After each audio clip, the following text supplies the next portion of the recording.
Full day here on Adventures with Sarah. This week we are going to visit another destination. Last week we visited Spain, and this week we are going to be visiting just about everybody's favorite destination, I would say, probably.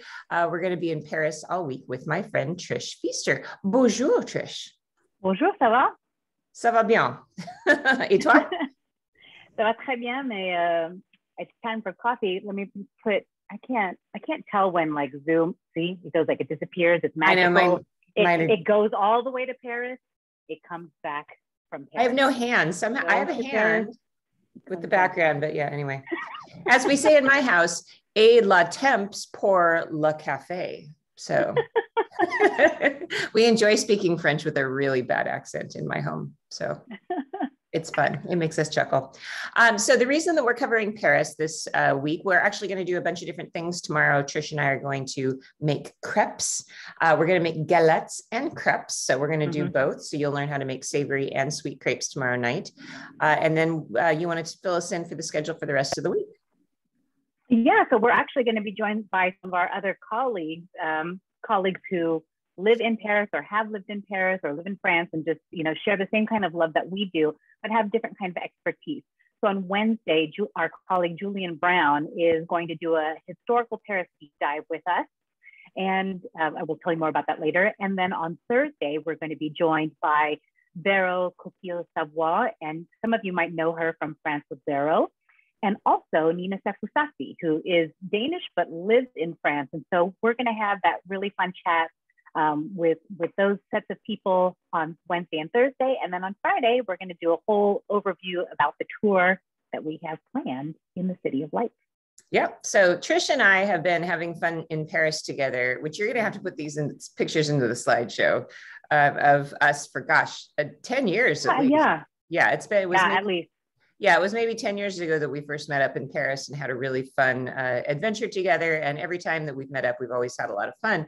So because of all the fun that she and I have had drinking a lot of rosé wine on the Champ de Mars, we decided, it might be fun to bring other people here and show them how we have fun. Because I know when people go to Paris, sometimes they think, oh, the French are rude, or Paris is intimidating, or it's dirty, or whatever. And that's just not the experience I've had. The experience that I've had with you, at least, is we just have a great time, and there's so many beautiful things to see. So that's what inspired this idea. Also, we are doing the Provence tour with Nina Sefusati, and that's sold out, but the people who are on that, all of them said that they would have liked us to have put a week-long Paris tour before it. So we do listen to requests. So we have put that before the Provence tour so that people can do both if they want. So anyway, it's going to be a week in Paris in June, and it'll be both of us plus my kids. So it's going to be a party, don't you think? Yeah. Well, the only thing I'm kicking myself in the booty for is we didn't think of this sooner. I know. How did we not think of this? I don't know. It seems so obvious to me that you and I would go hang out in Paris together. So yeah. But hey, you know what? Better late than never. And we're going to start now. And so my favorite thing, well, let me back up a little bit. Paris is an interesting destination for me because I hated it the first time I went. Did you know that? Actually, I did not know that. When did you go? 1985. Oh, okay. Yeah. You went with your family. Yeah, I absolutely hated it. I was there for my 11th birthday. I was on the top of the Eiffel Tower for my 11th birthday, and I cried because I hated it so much. Well, so when in 1985, my dad was a stockbroker and he was working on the London Stock Exchange. And so my family came over. My mom came to London a month before us. Then my sister and I, this is a long story. I don't want to take up all our time with it, but it's a hilarious story because when I was 10, I hadn't even turned 11. My 16-year-old sister and I were dropped off at the curb of LAX with our suitcases by our grandfather, who was like, bye, have fun in London. Didn't check us in. We didn't need any kind of permission. In 1985, nobody cared. Nobody cared. Yeah. So two kids. You're like, yes. Whatever, ride in the back of a pickup truck without any seatbelts, take you over, drop you off at the curb, and good luck. Exactly. Yes. So at 11, my very first plane ride, I had never been on a plane before. My very first plane ride was from LAX to London on TWA. Yeah. And so we get on the plane and they start, as soon as the plane takes off, we get yelled at because I accidentally like hit the attendant button because I didn't know what that was. But anyway, sure. So this is our very first family trip. And it's very much like National Lampoon's Vacation. Like it's almost the same itinerary, to be honest. It really was. And my dad certainly would like put on lederhosen and slap dance. That's totally, you guys know my dad. That's something my dad would do. So you can imagine. But we get to Paris on the train, no reservations back in those days. You just didn't do that. When you get off the train, you'd go and find a hotel. So my dad did the thing he did everywhere else, get off the train, go to the desk where it had like the hotel bookings, and he got a hotel near Place Pigalle, which has a reputation. In 85. In 1985. I mean, now Place Pigalle, you go and you laugh and you see the Moulin Rouge and you're like, oh, this used to be where there were brothels, but now it's just touristic. 1985, it was serious. And many sex shops and the erotic museum. Yes, but back then it wasn't cute. Now it's cute. It's like, oh, sex, cute. But back then in 1985, it was the red light district and it was actually scary. And so we were staying over a sex shop near Place Pigalle. That was my experience in Paris. I got pickpocketed by a group of little kids because there were roving bands of look like Oliver Twist, groups of kids running around. I got pickpocketed by a band of kids, attacked, and they didn't get anything. I was 11. I didn't have anything in my bag, but hated it. I ate pizza. That's the meal I remember eating there. And it was the worst pizza I'd ever had in my life. So this is all just to say that, well, in 1985, I guess you can't really talk about that in the same way that you would talk about Paris now, right? Because that was before the grand projects, right? That was before they renovated the city. So I remember Paris being filthy, like dog poop on the sidewalk. The buildings were all black. It was ugly and it was gross. And like London was much nicer in comparison in my memory. So anyway, This is my introduction to Paris, right? So why did I change my opinion? Well, Paris is very different now. And also having been a guide and having to learn a city, it changes your opinion, doesn't it? Once you have to learn a city. So anyway, that's my story. That's my first time I ever went to Paris. You tell me about your first time ever going to Paris. The very first time I went to Paris, I was an adult and I had already been teaching, and I decided with another colleague of mine to do a Europe trip with our students. So that was already daunting enough as it was. And then never having been to Europe at all, I had a lot of anxiety about this. But the first place that we went to was in fact Paris. And I still think this is probably true. If we had gone to Rome first or Barcelona first or Madrid first or whatever, I think that my heart would have been taken by those cities. Like it was like love at first sight. And that I was young and impressionable, and my first big major trip and all this excitement because of my students and everything. So it would have been any of those places, but it was Paris. But it wasn't just because it was this romanticized notion of Paris. Everything about that city, when I go there, from the moment the first time I ever went there to now, every time I go back, there is a sensation for me that my soul is at home. And for me, that is not an exaggeration. That is not hyperbole. I feel I breathe better. My demeanor is different. I carry myself differently. I just feel some kind of connection. And there's only one other place that I have felt that exact same thing. And we'll save that for another talk. But there is something about Paris that I feel I have not only emotional and sentimental connection, and this is my like the woo-woo side of me. If there is such a thing as reincarnation and previous lives and future lives, I was definitely a French person, and I was somewhere in the nobility. I don't know where in the echelon. It's not like I was a queen or anything, but there's somewhere there. And so I feel that. I'm walking through the streets, I'm like, yes, this must have been where I once upon a time I strolled and my servants did things and whatever happened. I believe you. You have a regal bearing, so I believe you on that. Well, that's what my name means. Patricia means noble. Sarah means princess. Did you know it does?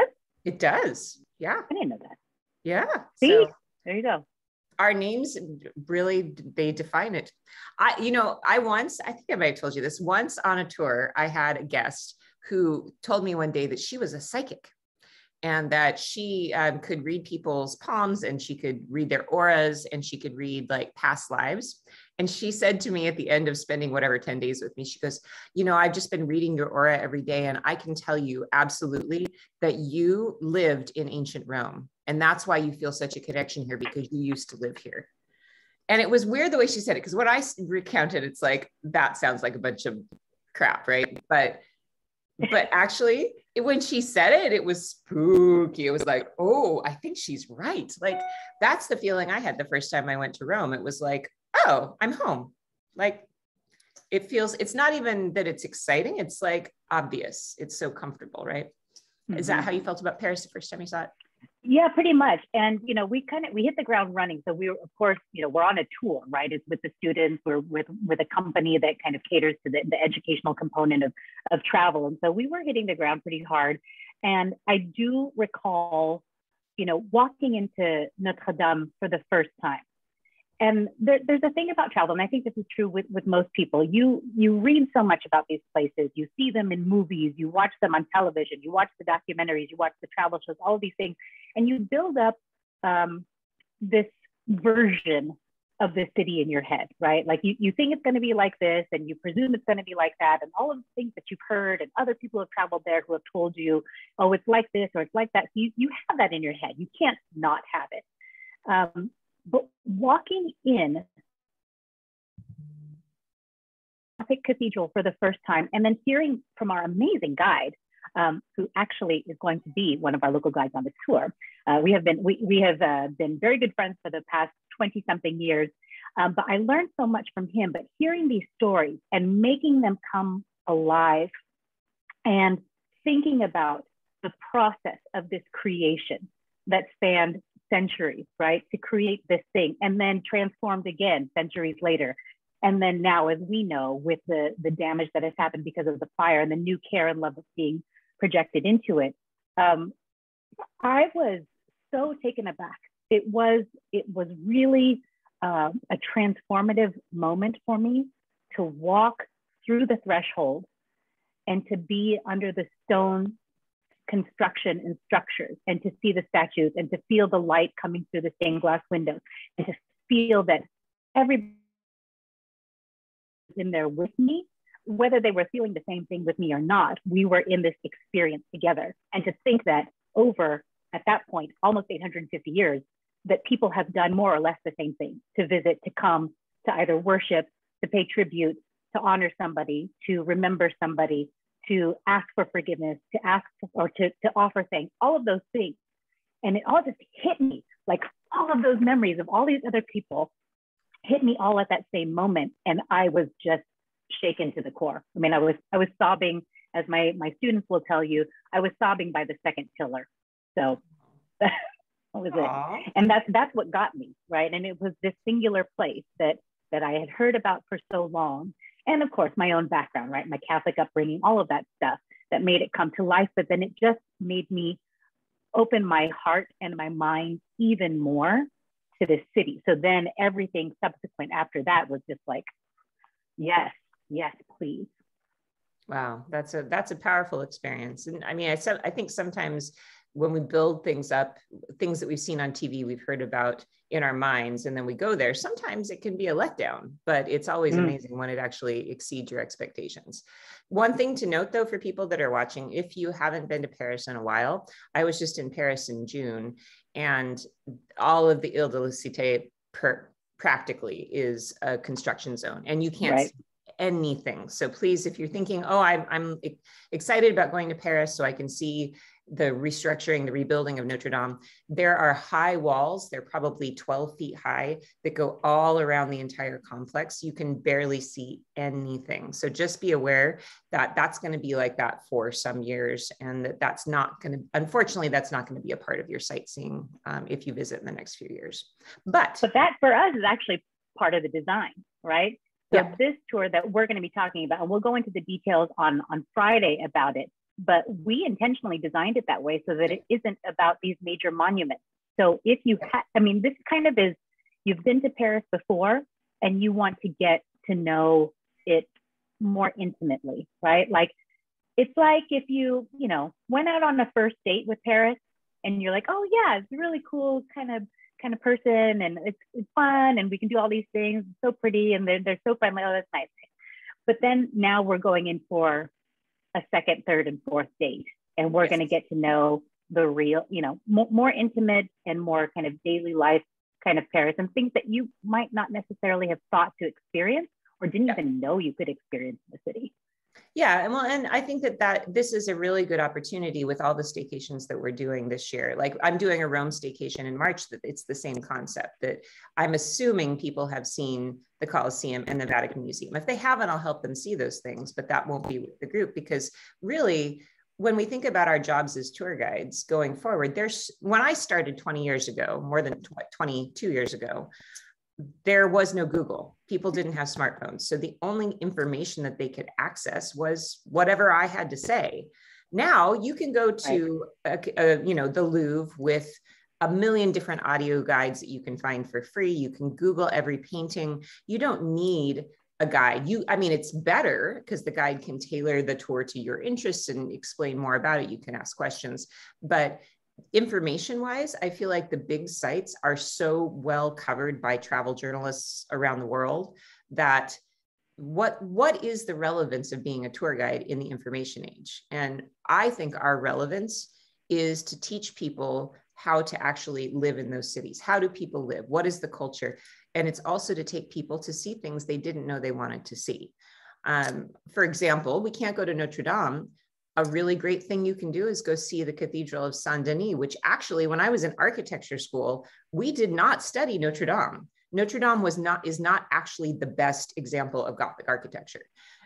This cathedral called Saint Denis, which is close to Paris, is considered to be, a cut above that somehow. Chartres also, that's another very famous cathedral. So it's interesting to kind of, you've heard about Notre Dame, maybe you haven't heard about Saint Denis. So that's our job as guides now, I think to keep our profession relevant, it's to know that stuff and to be able to say, hey, let's dig deeper. Let's help you get to know this place the way we see it, the way we, who are people who know this city almost like a local, how do we see it, right? And there's so many components to that, so many different facets, because again, what we get presented either via media or whatever you've learned in your textbook is a sliver of what France or Paris is all about, right? It's so much more complex than what we even imagine. Just the same thing would be true if anybody were talking about the United States. If somebody only knew LA from what you saw on, I don't know, CSI Los Angeles or whatever it is, that's a very specific kind of image, but the complexity that's there culturally, historically, the same thing is true when you come to Paris. There's so much more depth to that, and it informs how we understand contemporary Paris, of course, because of that history. And so getting that component is really important to me as well. Not just getting away from the major monuments and seeing places that you might not have thought to see, but seeing them with a new perspective, and adding another piece of that thread to the tapestry that makes that bigger picture, right? Yeah. So I'm here today talking with Trish Feaster, one of my very best friends and co-conspirators on many, many fronts. And we are discussing the City of Light today. We're discussing Paris. If you're watching today and you'd like to share with us your first experience ever going to Paris, the first thing you remember about Paris, I think that would be a fun discussion. So you can put that into the comments, and I am keeping track of the comments. And if you have any questions for us about Paris, if you're planning a trip and you need some advice, please go ahead and drop a comment there, and I will flip through those before we're done today.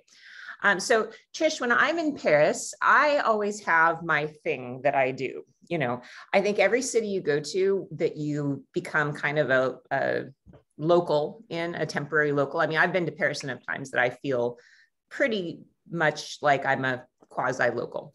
But the way I do that, the way I feel like I'm a local, is I establish my own routine of sorts. The places I go and I do my thing. So I have kind of my thing that I do.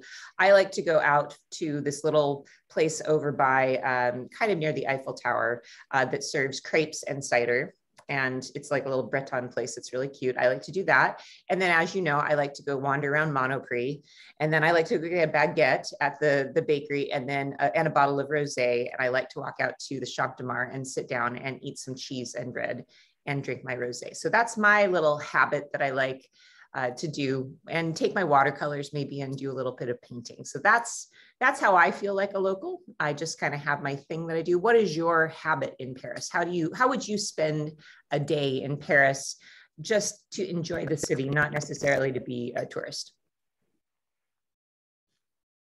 Well, first, let me say that your itinerary for that, just getting into your local vibe, I would honestly just do that every single day, right? Like just living, just being and sitting and being in the environment, to me is sufficient enough. I could do that honestly for 8 days straight, not looking at any other sites, and I would be content as all get out. But the other things that I do like to do for myself, especially when I have that enough of a breather moment, is I like to go to this park at the Bout de Chaumont, which is in the kind of northeastern part of Paris. And it's this immense park, and it's very hilly, like a hill.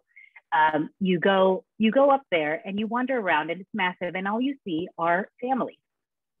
I can't even think of more than 10 tourists I've ever seen when I'm walking around in through there. It's the locals with their beautiful little scarves, and there's preschool children also wearing the scarves, looking way more fashionable than I do, and walking around and playing and skateboarding and sitting and having their picnics.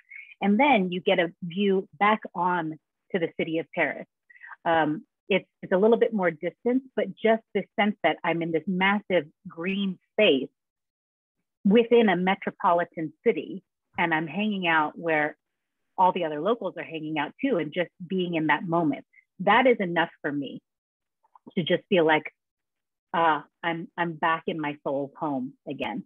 And then I have my pain au chocolat and sit on the chairs and have my coffee and just watch the world go by. See, I'm on team pain au raisin. Sorry. I mean, I do like a pain au chocolat on occasion, but I feel like something like it's hard. It's easy to get a pain au chocolat in other places that's pretty good, but it's really hard to get a pain au raisin that's really good outside of Paris. Well, to be honest, my real true favorite and my indulgence, because I feel like there's a lot going on there and I could eat 4 in a day, is a tarte aux pommes, an apple tart. Oh yeah, the chausson aux pommes. Don't they call it chausson? Those are going to, there are different ones. So you have a tarte aux pommes, you have chausson aux pommes, but I could just eat 5 in a row and be like, yes, this is justified. Remember that time? Okay, I'm going to go down memory lane, but remember the time that we had a big disaster on a tour once. I got stuck in the Eurostar tunnel with my family group, and there was a fire in the tunnel. They sent the train back to London, and we were stranded. We ended up having to spend an extra day in London and then taking a ferry. It was this huge disaster, but luckily Trish was on the ground in Paris. And I called her, and she helped me to get my group to see absolutely all of Paris in 4 hours? Yeah, that was intense. Because we had missed an entire day of 2 days total. So the day we were nobody's fault. I mean, it was just a situation. I mean, what can you do? There's a fire in the tunnel. You gotta make do, but you also got to do what you promised.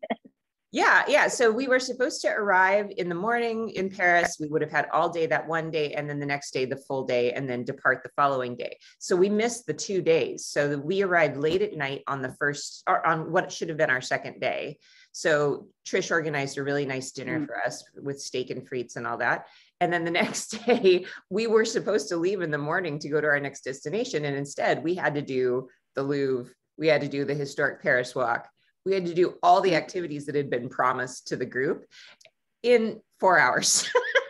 which was hilarious. So Trish was like my black ops. Like she had organized all of this stuff, you know, and so we had our guides doing one thing, and then she and I ran off to get pastries, and then we did a pastry tasting in the middle of the day, and then I did my historic Paris lecture, and I walked everybody around to Notre Dame, and it was absolutely hectic and ridiculous. But and then I had to go to pick up the sandwiches for everybody. Yes, then we had to go pick up sandwiches while everybody was in the Louvre with the local guide. Oh, yeah. And then you and I, didn't we go on like the Ferris wheel or something? Yes, we did. That was so much fun. I love that. So if you guys are ever in Paris in the summer, you'll see in the Tuileries Gardens, they have set up like a summer carnival every year, right? And they've got a Ferris wheel. I always mix those names up. Ferris wheel is not the merry-go-round. Merry-go-round goes like this. Ferris wheel goes like this, right? Yes. Yeah. Okay. So there's a Ferris wheel, which is gigantic, and then they have these swinging, flying things. Remember that the pink bucket thingies that we're just hanging and like our feet are dangling. Yeah. Oh, the swing. So we did that.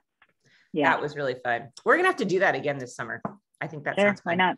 My kids have never done that, actually. They've only been to Paris once, and we didn't have the opportunity. We had other stuff. Well, we had a pack of 4 kids, and I was just like, I'm not taking 4 kids to the Tuileries Gardens. We went to Disneyland instead. Well, there you go. You can always head out to Disneyland Paris. One thing that you and I will need to do with the boys too, this is something that Jesse Blackwood, our other colleague, he and I did. So I think this had to have been after I saw you, but we actually did the carnival part, right? So we did the whole, shoot water, the balloons, you fill them up with the gun of water. Yeah. I'm talking like a French person that can't translate to English. The gun of water. Water gun. Water gun. The water gun, and then it blows up the balloon, and then whatever, you do that. But then they also have this gigantic human bubble thing. Remember the bubble boy? Like if you had, like, it was that, and you climb into it and they zip it up, and it's in like a little pond of water, and you have to try to stand and move around and like get to the other side or whatever. So Jesse and I did that. That was one of the most hilarious things. I burned 1,000 calories in 7 minutes. See, that's how you can eat all the tarte pomme that I eat, is just go on that thing. Yeah, well, that's true. And, there's a reason that French women, there was that book, French Women Don't Get Fat. And I had that book. It's actually very true. I mean, the thing about it is that we look at them with their beautiful legs and we go, wow, how do they eat 10 courses and foie gras and all the cheese that they want and bread and look like that? It's because you walk everywhere. Paris is like a natural gym. You'll walk 15 miles a day when you're in Paris easily, I think. Probably more, don't you suppose? Yeah. And it's easy to do. There's just so much beauty everywhere that you go. It's an aesthetically gorgeous city, regardless of which district you're in. I mean, even if you feel like, oh, I'm not sure about this, because there are parts like that. Let's admit that every metropolitan city, LA, New York, San Francisco, they've all got the places where you're like, well, that's not necessarily the prettiest. But the way that the architecture works together and the character that each neighborhood has, I find such beauty and intrigue in all of that. I could just wander forever. Yeah. And I mean, I think that's one of the beauties of Paris for me, is that there's a word for it, flanneur. Have you heard that word before? Mm-hmm. There's a whole book written about it too, just the beauty of wandering aimlessly. And I love that about Paris. I honestly don't try to have a plan when I go to Paris. I just like to walk out the front door and just have a stroll and see where the day takes me, because sometimes it'll take me to a nice little bistro. Sometimes I'll find a museum I'd never seen. Sometimes I'll just find a really pretty corner and I'll have my sketchbook and I'll just sit down for a few minutes and draw. There's just so much about Paris that's really, I mean, yeah, there's no way to waste a day in Paris. There's so many different directions a day can take you. But that leads me to a question. What is your favorite arrondissement? And actually, why don't you tell people what an arrondissement is? So an arrondissement is simply a district, and Paris is essentially 20 different districts. And if you start on the Ile Saint-Louis and kind of just off of that onto the, I'll say mainland, off of the rivers, you have District 1. And then if you go north of that, it's 2. And then if you go just slightly northeast, it's 3. And then you come down and it's 4. And it goes in a spiral like this until you get all the way out to the 20th. And my mood changes. Unless I'm working, like, right, a fixed tour and this, that we stay at that hotel or whatever. If I'm there on my own, I do change it up quite a bit. So in terms of convenience, anywhere in the 1st, 2nd, 3rd, 4th, 5th, 9th, and I really like to stay in, because it's for me, it's near the things that I want to be going to and experiencing. And that's typically where and there's kind of like fun edginess to and like contemporary modernity that's in the 9th and 10th that I like, that isn't necessarily there in the 2nd. It's there in a different way. But to explore, one of my favorite places now is the 13th, which is kind of, if you imagine the Seine River, right? And it essentially, when it cuts through Paris, it's running from east to west. And if you're sitting in a boat and you're floating down the river with the current, then the left side, that's why you have the left bank. And then the right side, you have the right bank. Right side is essentially the north of the city is the right bank, and the south side of the city is the left bank. That's the easiest way to think of it. So if you go east, and you go along that river, just on the left bank is the 13th. And there you can find the François Mitterrand Library. It's a gorgeous, gorgeously designed library with these huge cascading steps that go down essentially to the edge of the water. Right all along there, years and years ago, there was like a single boat called the Bateau Phare. And it was essentially a nightclub on a boat. And they had great food, great drinks, fantastic music.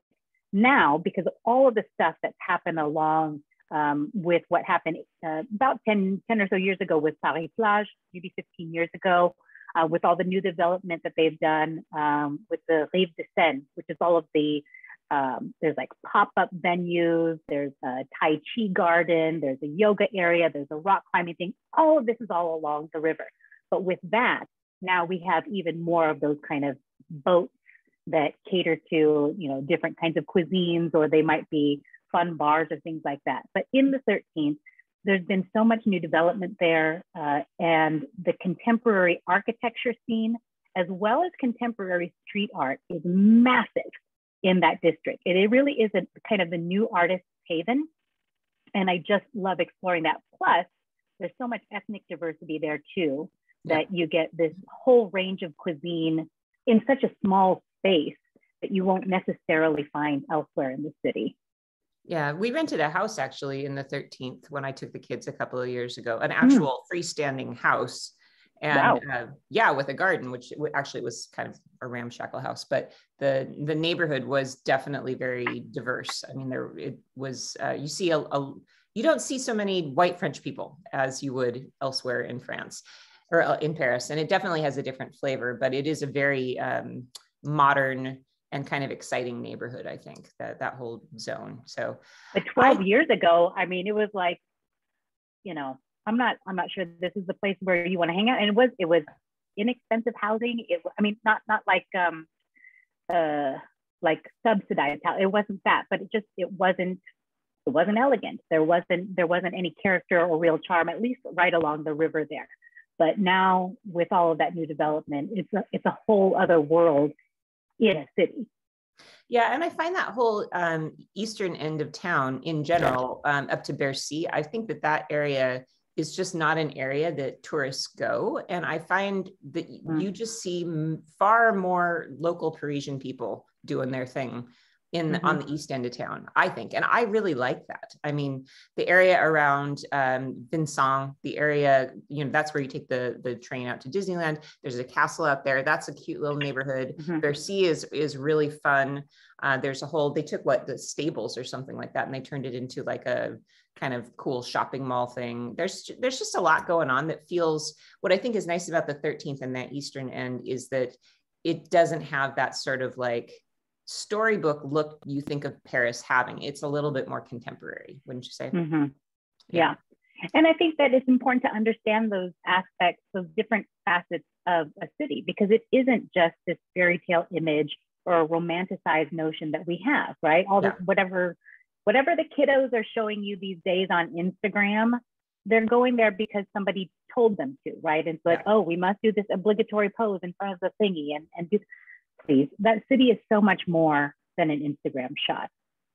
And that, I think, is the mission that we have, is to get away from the cliches, because I think that we spend a lot of time thinking about the cliches, and that's why tourism has a bad rap, you know, because tourism is just that, it's going to see cliches and it's doing the things that are cliche, but we really like doing things that are not. So for me, that my favorite district, I'm going to go the opposite end of the city. I like the 15th, and the 15th I think is fun because it's got all the charm of the areas that are kind of more touristed and populous, but it's a little bit more laid back, a little bit more local, a little bit more funky. And yeah, I like it because it feels very residential and very chill. And that's the thing I like about finding my place in a city, is just finding that zone that is close to all the stuff you want to see, but is just a little outside of the action, enough so that there are real normal people who live there. You can go, and if you have your cup of coffee, there's going to be a bunch of people who live in apartments all around there. You're going to go find that restaurant where after you eat there a few times, they're going to remember you. So that's my favorite district. It's a little more bougie though than the 13th. Sorry, I'm a little bougie. There's nothing wrong with being bougie. Sorry. I like a little bougie every now and again. Yeah, you know, you can't be all, I don't think that you can be all one thing. You need a little bit of this, a little bit of that. Like, you got to spice it up. It's like any meal, right? If it's all only salt, then you're like, oh, well, that ain't good. You got to change it up, and you got to add a little zhuzh, boom, boom, boom, like that. Yeah. Well, and I did very much do kind of the most in your face kind of touristic thing ever when I was in Paris in June, because there was nobody in Paris in June. I mean, June was like completely empty. And I got a hotel room on, not Ile de la Cité, but the one behind it. I'm Ile Saint-Louis. Ile Saint-Louis. I got a room at the most beautiful little hotel on Ile Saint-Louis. I dreamed of staying on Ile Saint-Louis like my whole life, because every time I go on that cruise down the Seine, and it pulls around Ile Saint-Louis, there's these townhouses there that have like these big glass mansard roofs. And every time I pass them, I'm like, that's where I'm going to live someday. I don't know how I'm going to do it. That's where I want to live. So I've always had this fantasy of having my art studio on Ile Saint-Louis. So I got to live that fantasy last summer, and I really enjoyed it. I think Ile Saint-Louis is just gorgeous. But I have to say, I think I like the 13th better. Because Ile Saint-Louis is really charming, but it does have this really cute, cozy feeling. But I sort of like slightly more middle-class neighborhoods. I mean, I think it's a lot more fun to be in areas where there's kids playing, and, you know, grandma's out with their shopping, and there's a Monoprix. You know, it's like, I don't really like being so far away from the Monoprix. Well, and that's the other thing too, like you just said, like seeing families out and about doing their thing. When you can get out into those neighborhoods, and June, maybe not so much for us, because people will still kind of be in school, but I love, like, when you're walking down the street, you're being a flâneur, and you're strolling through, and maybe the primary school is, you know, they're on their lunch break or their recess break, and you can hear all of that chatter and that high-pitched laughter coming from the kids, and you just feel like, yeah, like, come on, this is a livable, living, thriving city. And you don't get that if you're just strictly looking at the monuments and all of those things. You have got to get into the neighborhoods and get a feel of it. Yeah. So what is your favorite offbeat site? And I'll start by telling you mine. My favorite bizarro offbeat site, I love the Sewer Museum. I think the Sewer Museum is fabulous. It is. It's so interesting. I mean, it is. It's fascinating. It's fascinating, and it's so beautifully explained. And, you know, I always remember that how they explain how, like, if somebody drops their wedding ring into their toilet accidentally, like how long it takes for it to get down to the sewer so they can actually retrieve it. Like, oh my gosh, a fascinating, you'd never think a sewer tour would be interesting, but they make it really interesting. So that's my top offbeat site, is the sewer museum. So what do you think? You go. Man, okay, this is throwing me for a loop because I have to think. Now I'm like visually going through the city. What is something quirky that I love to do? Tuileries Gardens. I mean, you love that. Yeah, I do, but I wouldn't say that that's quirky. One of my favorite things to do is to go on line 6. So the metro, when most of us think of the metro, we think of underground, right? But in Paris, there are definitely areas where you have above ground tracks. And sometimes they afford you really great views, sometimes not so much. But if you go on line 6, and if you go from, let's say that you start from the Arc de Triomphe, right? So Charles de Gaulle Étoile, you can take line 6 and head towards destination nation, right? Because you always decide which direction you're going by the name of the end point. So nation or nation, you go that direction. Well, you have no other alternative because Charles de Gaulle Étoile for line 6, that's the other end point. But you head over there and it takes you for a very large portion of it. You are not only above ground, but you're on elevated tracks. So you get to cross the Seine with the view of the Eiffel Tower. And it's like blink and you miss it. It's like 4 seconds long, maybe, as you're coming across that. And that always is just so striking to me. I just feel so like taken aback by the beauty of the city. But then you keep going along and you go from one stop to the next, to the next, to the next. And to have like very close view of such striking architecture and to see it at a level that you don't normally do, right? Because you're normally looking at it from the ground, looking up at these buildings and appreciating it that way. But as you're passing by them, you get to see them like, here, I'm looking at the 7th floor of something, you know, which is also unusual because we don't really have that many high floors, high buildings in the city proper. But you're looking at that and the details that you get to see. And then all of a sudden you see these angled boulevards that are leading off this direction and that direction. And then all of a sudden you get another view of a monument. I love doing that. And it is well worth, the cost of a metro ticket to do that. It's $1.50 and you get a joyride through town. That's the one that passes through Grinnell, right? Yeah. Yeah, that's really fun. I've actually got lots of shots of the Eiffel Tower from that line. So what about like an underappreciated site? Maybe something that's bigger, it's underappreciated. I'll give you my example that I'm thinking of. I have 2 underappreciated sites, actually. One is the Opera Garnier. I think a lot of people don't put that at the top of their list. And I think that's really well worth a visit to actually do the tour. Yeah. The other one that I would say is an underappreciated site is the Montparnasse Tower, because everybody wants to go to the top of the Eiffel Tower, which personally, I think going to the top of the Eiffel Tower is nightmarish. I hate it. It's very claustrophobic. But if you go to the top of the Montparnasse Tower, it's huge. You have this really big space you can move around. You can take tons of pictures. You're not in a hurry. There's no crush. And there's almost never a line. So those are my 2 sort of underappreciated big sites. What about you? And it's funny that you picked that. I do love the Montparnasse Tower. And I love that it's just like elevator ride and then boom, there you go. But I will say, as a person who is not as vertically endowed as some other people, for me, it is a little bit of a challenge because they have a glass barrier, which is so you can see through it, but it's just right at my sight line where I'm like, trying to look over it. But I am shorter than the average person. So for the other average people, average and above, you're not shorter. Place. You're average. It's just I'm not. But I do love it up there, and I love watching sunset, and I love that I can get the shot of the Eiffel Tower from up there. Yeah, it's a beautiful shot. Yeah, that's true. So are there any other undervalued big sites that you think are worth people's time? I don't know that it's undervalued. I think people just maybe don't take enough time to budget it into their schedule to do that. But the Marmottan Museum, where you can see works from my God, why is my brain blanking out? Claude Monet. So it's a home essentially, but it is a museum, and it's spectacular, and it takes effort to get there, right? So there's no metro line that drops you off right there.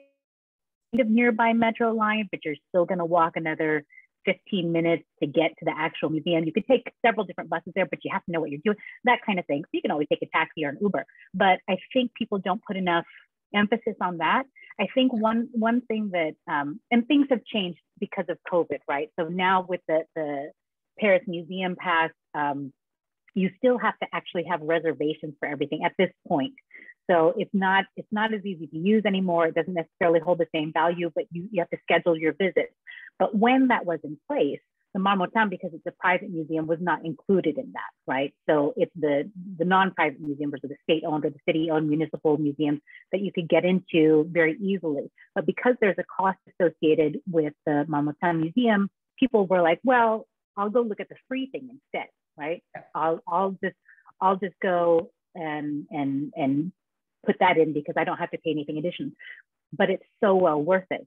And the amount of work that's in there and the way that they've kind of curated that and the information that goes along with it, it's so well worth your time. And if you can't get out to Giverny, right, if you're not going to do that extra trip to go out to his actual home, then that's the next best place where you can really indulge in and soak up all of his fantastic work. That is a very, very good tip. And you mentioned something that I love. And, you know, the thing is, we can't, with these museum passes, we can't really make a judgment call on the rest of the year by right now, because right now, right, I think things are kind of at their worst. So I would bet you by summertime, the museum passes are going to be usable again. But that has always been my favorite way to enjoy Paris, is to get the museum pass for 3 days. Because, I mean, you have to add it up. You have to do the math and make sure it's going to be worth it. But what I love about the museum pass is that it includes all these totally random little museums. And sometimes if I have a museum pass in my pocket, I'll just pop in. You know, it's like a place that I wouldn't pay for. If I were walking by and I saw, you know, some random little museum, I wouldn't just go in and say, oh yeah, I'm going to spend €5 on this. It's just fun when you've got that pass, because it's like power. It's like, ooh, I can go in for free, so I may as well. So I would encourage people, if you're planning a trip to Paris, just keep tabs on that whole scheme, because I love, love, love the Paris Museum Pass. And I think we are planning to include that in the tour, aren't we? And one of the other places, now that I'm thinking of, like kind of off the beat, quirky, I wouldn't necessarily go there if I didn't know about it or I didn't stumble upon it or whatever, but it's so well worth a visit, especially if you like transportation or engineering or anything about design and building, any of that stuff. Oh God, now I have so many things. Two different places. Let's go talk about buildings. So the Museum of Architecture. I've never been there. If you're looking at the Eiffel Tower and you look back and you look at, what? You are doing life wrong. I know, obviously. I mean, I'm an architect who's never been to the Architecture Museum in Paris. It's so good. It's so well done. And it's essentially about art. There's architectural structures, like elements and components of different Gothic buildings that they actually have, you know, those components, and then and moving all throughout history. So all the way through contemporary stuff. And they have this really great display about one of the longest, I want to say it's a suspension bridge. I'm not sure that that's exactly true, but one that was created in central France. And just to learn about all of that stuff is so cool. And there are some really great views through the windows back onto the Eiffel Tower. And there's nobody ever in there, because nobody goes. It's me. It's me and then the docent. That's it. I like the costume museum at the Louvre. Have you been to the costume museum at the Louvre, the fashion museum? Yes. Yeah, I have a thing for fashion. So actually, I'm going to take my Florence group to a textile museum and to the fashion museum in Florence, because I love that stuff so much. But what's fun is when you find a quirky thing that you like to see, what you're saying is exactly correct. You get usually to have the museum entirely to yourself. You know, there's always, and you get to learn about things from a very different point of view, and you can take your time with the exhibits, and the docents are always happy to have something to do. So yeah, those super quirky museums are worth it. You said you had another one? Yeah, so the other one, again, if you're into design, engineering, anything like that, is the museum, it's called Arts et Métiers. So art and arts and crafts essentially, but not crafts like handicraft, like wood crafting or, you know, construction with iron, that kind of thing. And it's affiliated with the design school, but you go in and the first thing that you see, even before you go in, is actually a mini Statue of Liberty. Yeah. And why on earth would we have that? So we all, well, maybe we don't all know, but the inner workings of the Statue of Liberty, right? All of the iron that is the skeletal frame of her was designed by Gustave Eiffel. And so we actually have replicas, miniature replicas, several throughout Paris, and you can find them on the Seine. There's a little tiny island where you can see one that's there. There is one in Luxembourg Gardens, and then there are at least two at this museum, one that's outside and one that's inside. But everything about this museum, again, has to do with transportation or construction of things. So you can see old train carriages from turn of the century or 1800s.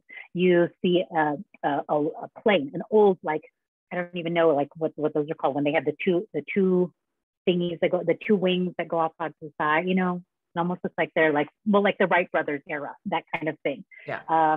You've got things that talk about the metro. You have old, like first some original computers, like the old Commodore, whatever. And all kinds of different things that are just essentially the stuff that was generated from a person's brain, right? Like this lived inside somebody's brain. I want to see the museum of Trish's brain. It's fascinating. It'd be like being John Malkovich. Did you ever watch that movie? Yeah. It would totally be like that. Yeah, you and I both, I think if we had museums of our brains, they would be like fun houses, like people would never be able to get out. I know, they'd be like, please let me out, please. But then also you'd be like, whoa, that's so fun. Well, we always have fun. So speaking of having fun with you, tell me, what is the thing we have planned for the staycation that you are looking forward to the most? Okay. I don't know that it's going to be the thing that I'm looking forward to the most, but one thing that I'm really excited about is learning from Julian Brown. So Julian, we'll introduce you guys to him officially on Wednesday, but he has his PhD in colonial era art. And so what we're devising is a historical colonial component that deals with art and culture. And so we'll be visiting the Institute of the Arab World and combining that with a visit to the Grand Mosque of Paris. So that I'm just so eager to be with him and learn from his brain, right? Go inside his brain and see the inner workings of that and how that relates to contemporary French society. What all of these things that have transpired since the colonial era, how that has affected contemporary interactions and what that means for the society, what it means for culture. And then in addition to that, getting to understand the artistic component that has been brought to France because of its colonial connection. Julian, by the way, I just have so much respect for. He is a magical creature, and he and I have such great conversations. He's a Guide Collective member, but he's also just a good friend, and really, I would say one of the senior guides, more senior than me, that I respect so much. And I think we all can learn so much from him. So yeah, I find it's a coup that we have Julian collaborating with us on this Paris itinerary, because he is really an amazing, amazing teacher. So that's a great opportunity that we have to learn from him. So I would agree. And I know he's excited about it too. You know, we've been chatting as we've been planning all of this, and I can hear the enthusiasm and the excitement in his voice. And he did mention to me some things where some other surprises, like we don't want to give away everything that we're going to be doing. But he did mention some places where, I mean, I just didn't even know about them. And I wouldn't say that I am anywhere near being, you know, like the expert on Paris. I just have a great love for it, and I've explored it a lot over the last 22 years.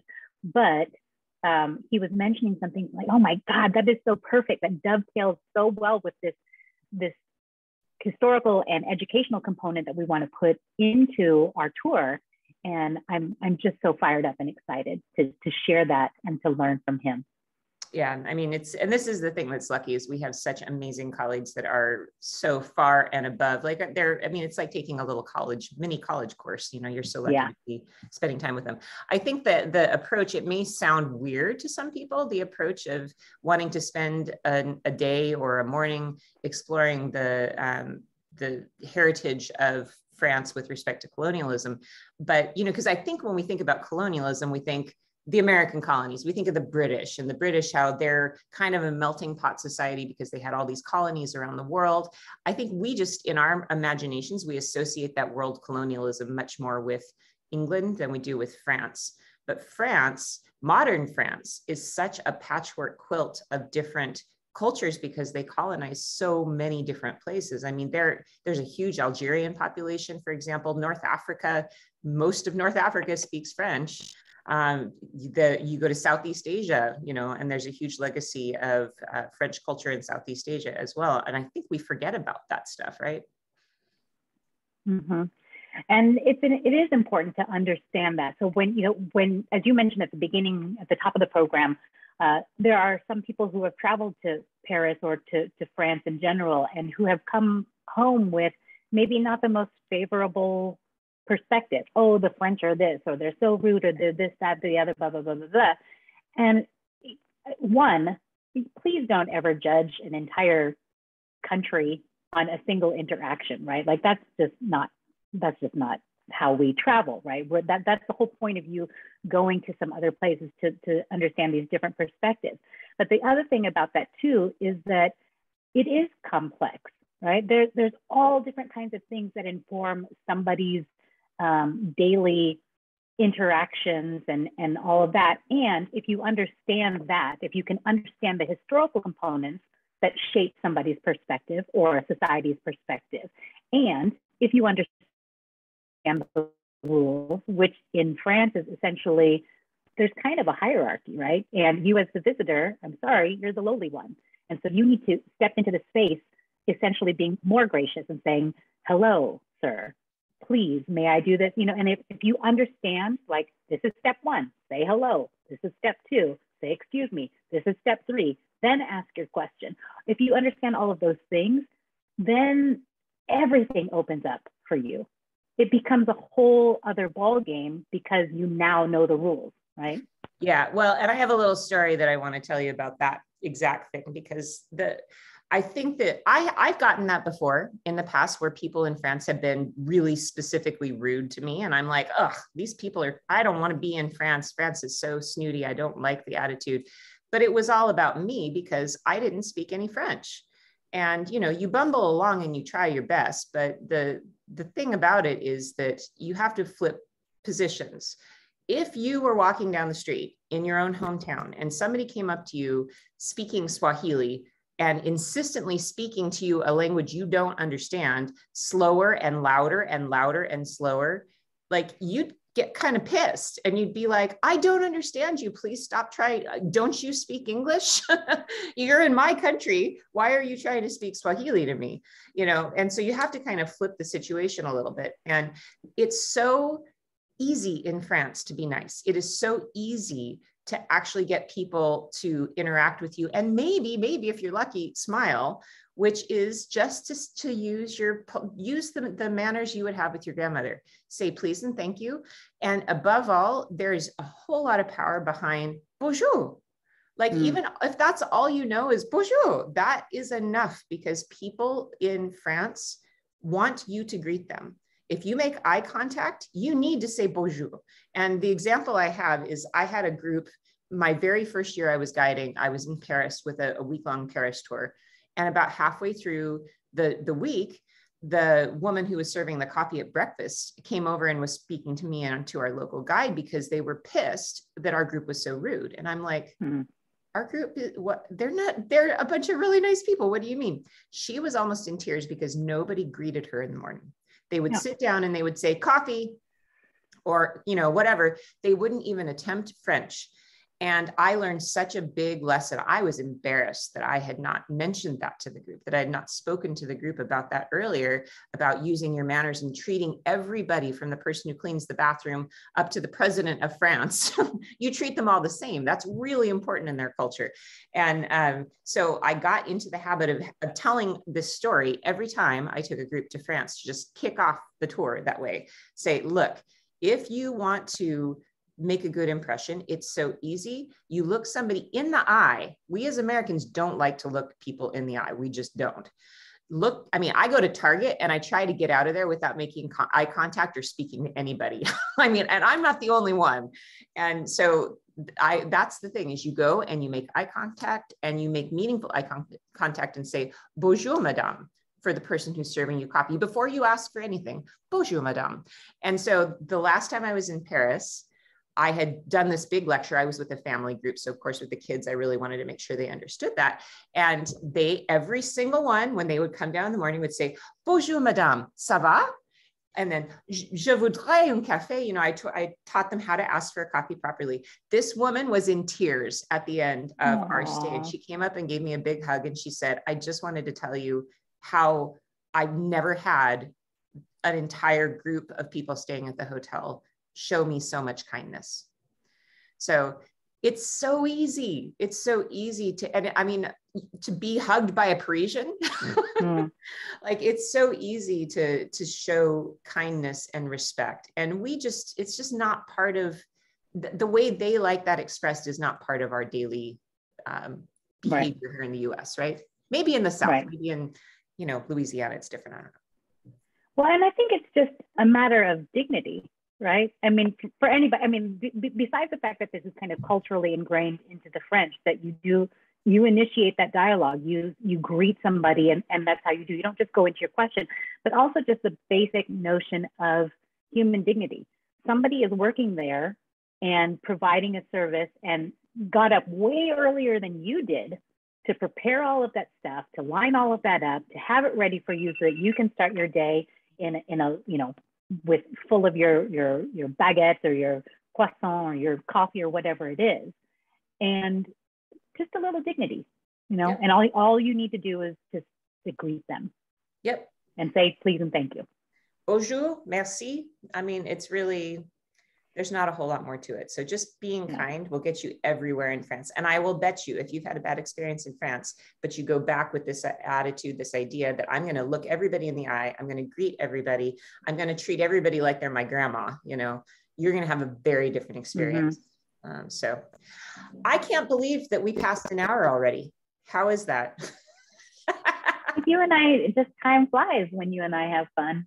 I know. When you and I talk, it's just like, I thought we just like signed on, and now I heard your alarm and I realized, oh crap, we're out of time. Okay. Well, do we have a chance to just kind of scroll through some of the comments very quickly?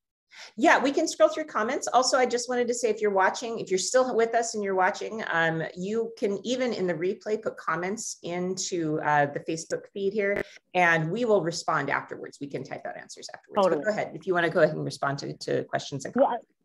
Well, first of all, hi, everybody. Thanks for tuning in. So glad you guys are here. And I have some of my former tour members who are watching as well. So shout out to Kathy. Thank you so much for the love.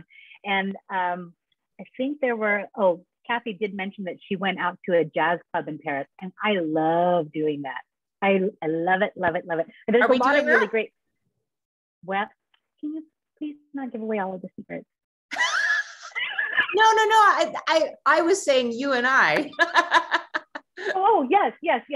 You and I are doing that. So no, I mean, it's not going to be something that I necessarily include in the tour, but we're going to have free time too. We're not scheduling every minute of the day for you guys when you're with us. We want you guys to have that component, so you're getting deeper levels of the city, but also you need to be able to explore on your own. You need to craft and customize your own experience in those ways. But what if we just say, hey, we're heading out to the jazz club, who wants to go? I mean, why would you say no? It might be preceded by, some kir or a couple bottles of champagne. Who knows? Oh, the kir is totally happening. And for those of you guys don't know that, well, that's my drink. I'm a lightweight, as many of you might know, if you've seen me on other stuff where one sip and it's like I'm red as a strawberry. But kir is that's my jam. just a little bit of white wine and some cassis. Okay. So I'd like to propose then tomorrow night's cooking class, Cucina Quarantena, should be Cucina Quarantena Ubriaca.